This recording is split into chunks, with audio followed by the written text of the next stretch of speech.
Hello guys, we got a big MLB slate for July 5th on this Tuesday. Got some tacos we can pair up with these plays.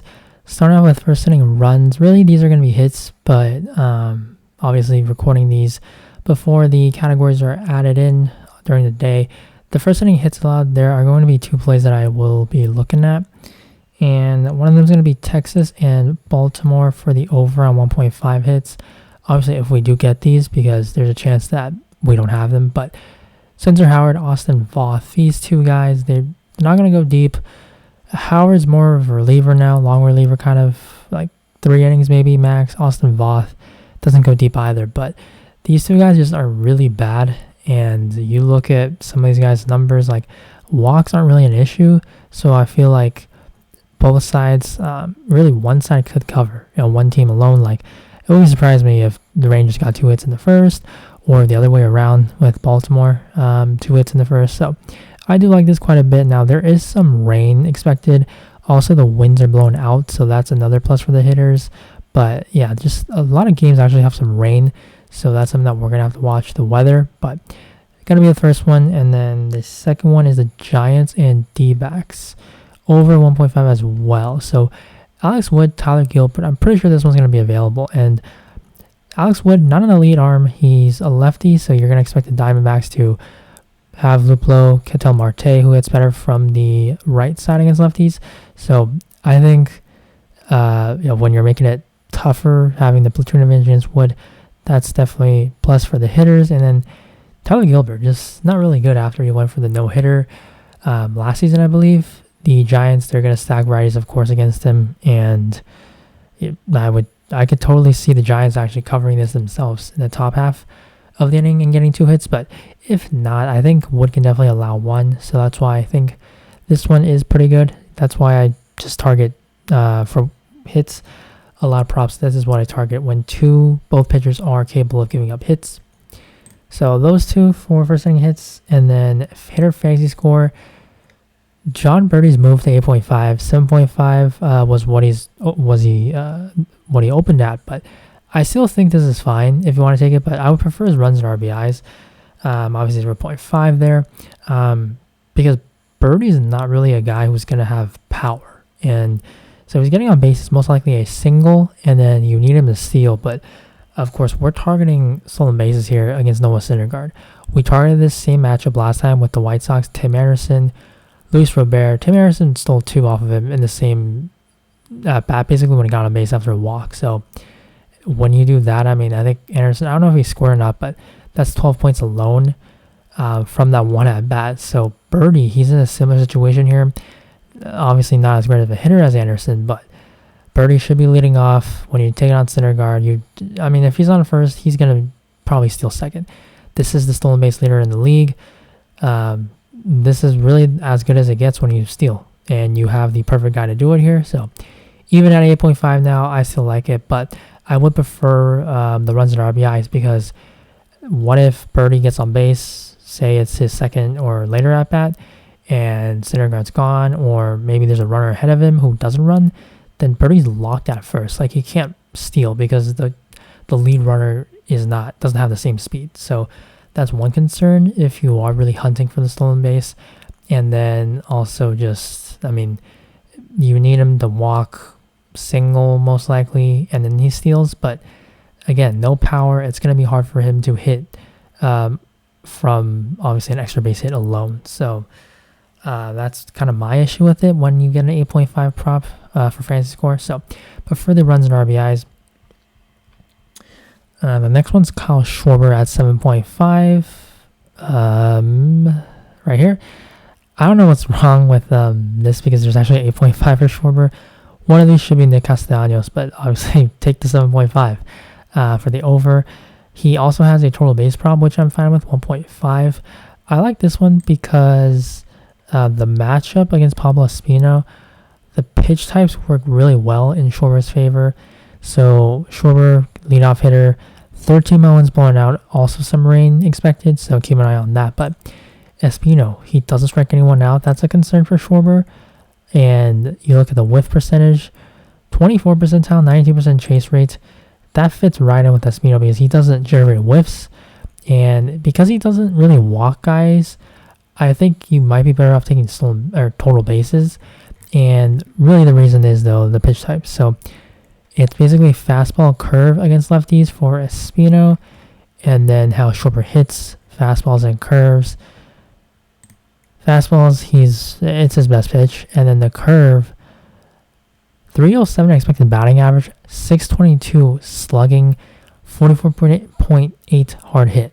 So the run value is -1, but we should expect him to definitely get in the red sometime soon, especially with these numbers, which are better than last year. So keep an eye on this one, I would say. Just the curveball. I think Schwarber's definitely in for a lot of positive regression on this pitch, and he's gonna see a lot of it from Espino. Of course, his fastballs, if he's gonna get those. So this is a very good spot. Basically, a 2-pitch pitcher against lefties. And then now the next one is Tommy Edman at 6.5 right here against Ian Anderson, and Edman, switch hitter. He has the same stolen base ability. Obviously not the leader like Birdie is, but Edman is a better hitter than Birdie. He's also doesn't have a bad matchup against Ian Anderson. He hasn't been that great this year. And Edman, he has that speed. I believe he has like 15 stolen bases on the year. But because he leads off and has a much better offense behind him to drive him in, that's what I really like about this. And he has 19 stolen bases actually, so he's amongst the leaders as well. And Edman, just the leadoff hitter, also playing away, so he could potentially get an extra at bat if he bats in the ninth. And yeah, leadoff hitter, also some rain issues, 4-mile winds blowing out. That's nice to see, but yeah, 6.5, I think that's a little low. Also available for runs and RBI, so I do like the over on that as well. And I prefer the runs and RBIs actually over the 6.5 here for Edman. And then Yelich right next to him, 7.5, taking on the Cubs, and they're against Kyle Hendricks. His history against Hendricks has been okay. Like, he's batting around, like, I think 250 to 40, I think. But he does obviously have some extra base hits against him. The pitch types, though, again, it's what matches up for Yelich against Hendricks.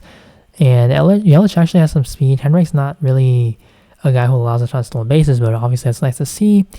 7.5, I do like the over for this one, but I would say it's lower confidence when you compare it to the rest of the plays. And then Ian Happ at 6.5, another one targeting pitch types. Jason Alexander gives it up to lefties. Ian Happ hits better when he is a lefty, and Alexander is a righty. Happ, he's at 6.5, so pitch types working well in his favor. But the issue with this one, I'm kind of thinking maybe a tier 3 play, possibly even just a personal play in my opinion, is because the Brewers have a very good bullpen. And I don't want Happ to have to get 2 at-bats against that bullpen. So that's the issue. And Happ, not really someone who steals. He's cut down his strikeouts, so that's really good. But playing away in Milwaukee, good bullpen, a little bit concerned, but 6.5 when he is hitting against Alexander, he hopefully can take advantage of that. And then runs and RBIs, so got 2 in addition to the ones that I haven't mentioned, being Birdie and Edman. Austin Hayes and Adolis Garcia. So like the hits on this one for this game for the first inning, and it makes total sense because these guys should be able to get at least 1 at bat, maybe 2 if we're stretching it against the starters here. And I mean, Hayes, he's been hitting pretty much in the middle of the order. Adolis probably 3rd, and they're probably 4th actually, because they do have Smith leading off usually against the righties. But Adolis, very good hitter, better against righties actually. Hayes, same thing. But the one thing about this, which is why I'm not making these locks, but I do really like these plays, is because of the ballpark. You have Cam and Yards moving their fences back, so it's pretty bad for the power against right-handed batters. Also why they prefer hits, because these 2 teams, they do have a lot of righties, and most likely they probably going to need hits to score runs instead of a home run, and then it's like 1 hit, 1 home run, and it's done for the first inning. I think it's more likely that they do get 2 hits in order to score the run. So that's why, again, going back to that first inning play for the hits, why I prefer hits over runs. But for Hayes and Garcia, I mean, they're hitting in the middle of the order, and this should be a high-scoring game. So if you're in a prime spot to drive in guys, it just makes a lot of sense to take in the guys who are probably going to be batting cleanup. So that's the reasoning for these 2 plays. And then personal plays, St. Louis, Atlanta over 1.5 hits, Hoskins 7.5, 1.5 total bases, both overs, Cattell 6.5 over, Laureano over 6.5 as well. Just the platoon advantage for those guys. Laureano has some stolen base ability. So this slate, it feels like kind of just mediocre, honestly. We have maybe a few good pitchers like Scherzer, but Lodolo, some of these not so good pitchers, Voth, Howard, like they're not going to go deep. Lodolo, a sinker baller, so not the best guy to target. So it's just kind of like, nothing too spectacular on this slate. So that's it for the breakdown today.